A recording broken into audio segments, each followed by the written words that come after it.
أيها الإخوة والأخوات، أيها المؤمنون والمؤمنات، بمناسبة التطاول السافر والحاقد والجبان الذي تعرض له نبي البشرية المصطفى صلى الله عليه وسلم من خلال فيلم سينمائي أمريكي،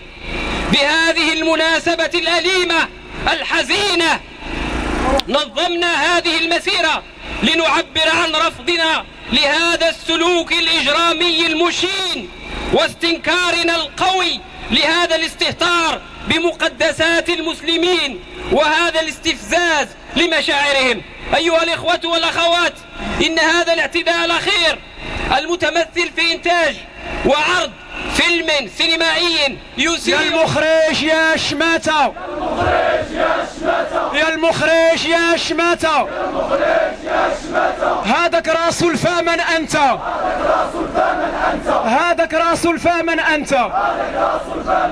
يسيء إلى المسلمين وإلى نبيهم ونبي البشرية كافة سيدنا محمد عليه أفضل الصلاة